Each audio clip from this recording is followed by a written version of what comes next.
Hola, gracias por ver este video. Es parte de una serie que hemos titulado las 10 pruebas del desacierto bíblico.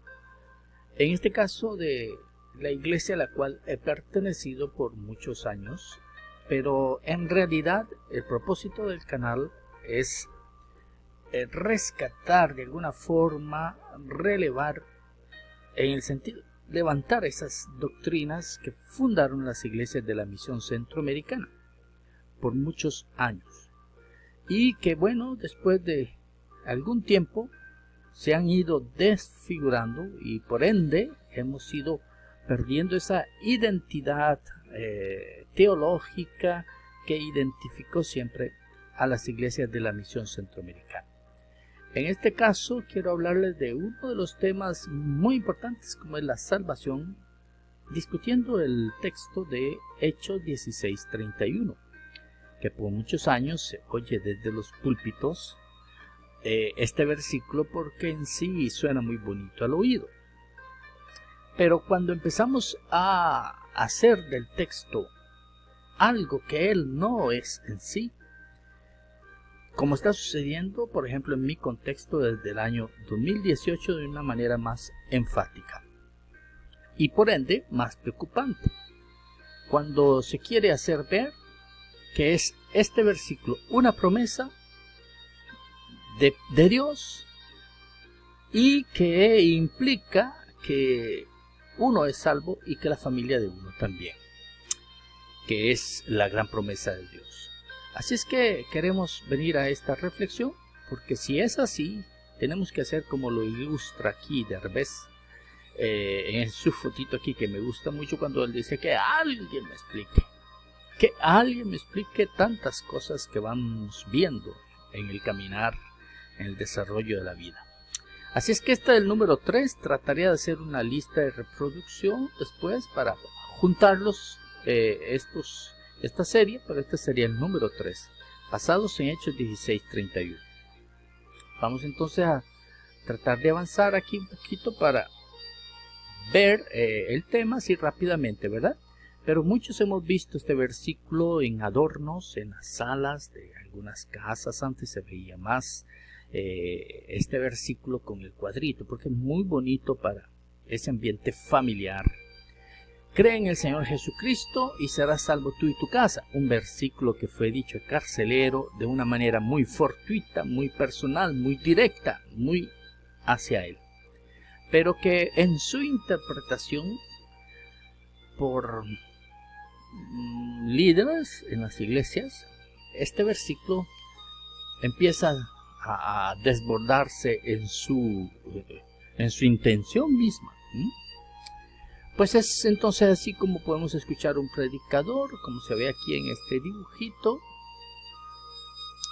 Un predicador que puede llamarlo desde promesa desde el púlpito cuando el texto en sí no lo es. Cuando uno analiza aún el contexto y cuando uno tiene noción de toda la Biblia en torno al tema de la salvación, que la salvación es personal. ¿Quién de nosotros, por muchos años que estemos en una iglesia evangélica de la misión centroamericana en este caso, no hemos tenido esa idea bien clara de la responsabilidad personal de cada individuo? O sea que el trato con Dios será personal. No existe la salvación familiar ni la salvación en combo como tal, ni tener uno que cargar ese peso en el subconsciente de qué sucede con mi familia si yo soy salvo. Claro, no hay que mezclar los temas porque si hay una responsabilidad, claro, lógica, natural de cualquiera que trae salvación al seno de la familia y esa luz que debe brillar en el seno de la familia a través de una persona que conoce de Cristo. Pero eso es una cosa, y la otra cosa es que Dios ha prometido salvar a la familia porque te salvó a ti o me salvó a mí. Bueno, hay que estudiar la Biblia, Cristo viene y tenemos que seguir adelante con este tema. Así es que vamos a leerles rápidamente esto aquí porque no hay tiempo, pero yo había hecho una manifestación en aquel momento por Facebook y puse esta adivinanza. Bueno, versículos soy y en hechos estoy. Me hacen decir lo que no digo y ni dicen bien lo que me quieren hacer decir y ni lo que digo yo clarito. Clarito soy y ayuda no necesito. Léeme despacito y todo será más bonito. ¿Quién soy? Pues Hechos 16. Léelo despacio. Le leo ahí rápidamente. ¿Acaso dice este versículo que si uno es salvo creyendo en Cristo, también será salva su familia? ¿Qué implicación tiene esta familia? Sus tíos, sus tías, sus sobrinos, sus sobrinas, sus nietos, sus hijos, sus yernos, nueras, ¿qué suegros? ¿Qué incluye? ¿Será todo salvo? Bueno, ahí dice la línea: de ninguna manera. Un estudiante serio de la palabra de Dios sabe que tal afirmación no tiene asidero bíblico. No se puede hablar en esos términos. Por eso es necesario que estudiemos con seriedad y con responsabilidad la palabra de Dios, y que los líderes, sobre todo, sean personas estudiadas. ¿Acaso ese versículo es una promesa para todos? De ninguna manera. El texto se interpreta por sí solo, o sea, ni necesita interpretación porque es muy clarito. ¿Por qué algunos insisten en tratar de decir al texto lo que no dice? ¿Por qué? Es una pregunta que yo quiero saber. Porque suena bonito para todos, pero eso no es lo que agrada a Dios, no es que suene bonito. Pues debemos ser honestos y serios con su palabra. Responsabilidad cuando estamos en el púlpito y que nadie nos aleje de la Biblia. Pero bueno, esta reacción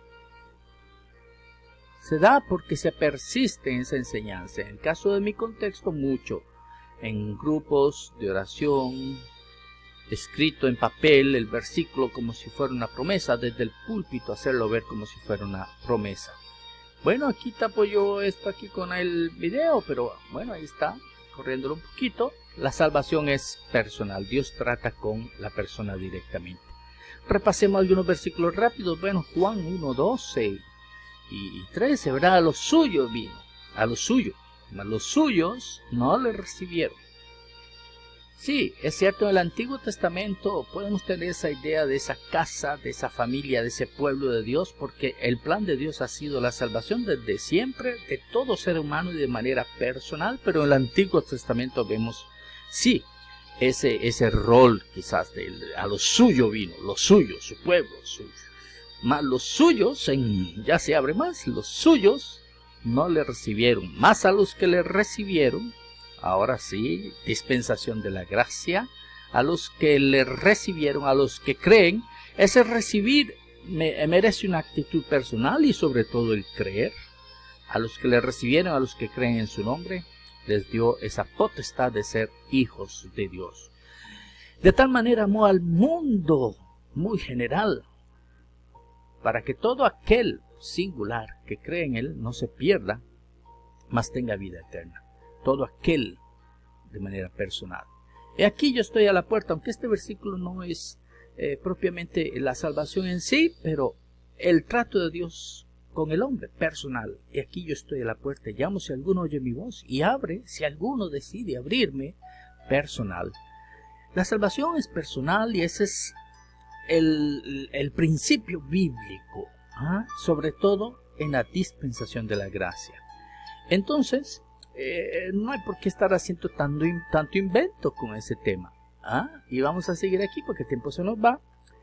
Pero de ahí surgen muchas preguntas cuando usted lo empieza a ver así, a analizar. Usted puede escuchar al predicador decir, no, Dios está interesado en salvar la familia. Bueno, sí, hay una responsabilidad. Pero es que si mi hermano no se convirtió, entonces ¿qué fue? ¿Culpa mía?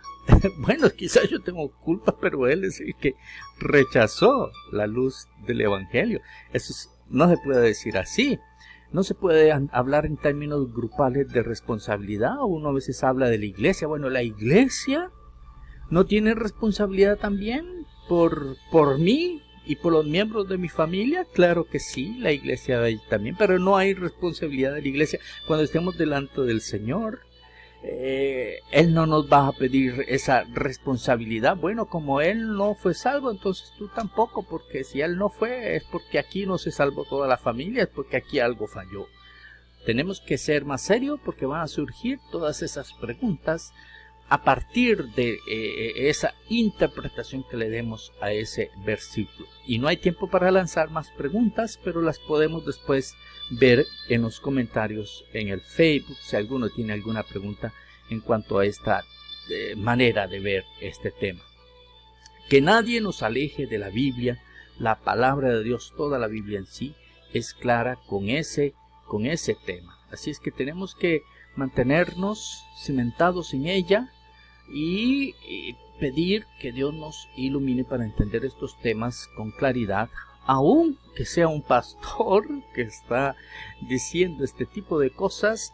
Nosotros podemos preguntar con todo respeto, claro, pero en las iglesias debe haber espacio para esto y debemos tener el anhelo de estudiar la palabra de Dios. Así es que este es un gran tema, no hay tiempo para discutirlo todo, pero yo creo que es casi de sentido común cristiano y bíblico esa relación de Dios con el hombre personal. Y claro que Dios está interesado en la familia, pero está interesado en todos. No es que Dios salva a la familia, Dios salva personas, personas de manera personal. Y yo tengo la responsabilidad de predicar a cada uno, compartir quien quiera que sea. Si los suyos no le recibieron, aún sucede en las casas, los míos no me reciben, entonces iré a aquellos otros. Pero eso es más amplio en la visión de Dios. Así que gracias por visitar el canal Doctrinas MCA. Y ya saben que esto es una iniciativa personal. Yo quiero hacerlo con responsabilidad, con seriedad, en el sentido de que hay una intención certera de poder tocar estos temas que no se tocan en otros espacios. Pero son varios años de ser parte de la iglesia, no solamente yendo al culto, sino sirviendo. He tenido mis estudios formales en la teología, además de que esos son temas que a mí me apasionan y que estudio muy a menudo. Así es que visita el canal, también la página Doctrinas Iglesias Centroamericanas en Facebook. Eso será siempre un gran placer. Así es que gracias por oír este video y de repente agrego otras cosas en el Facebook en torno a preguntas que pueden surgir en esta manera de ver. Que Dios nos bendiga a todos y gracias por su atención.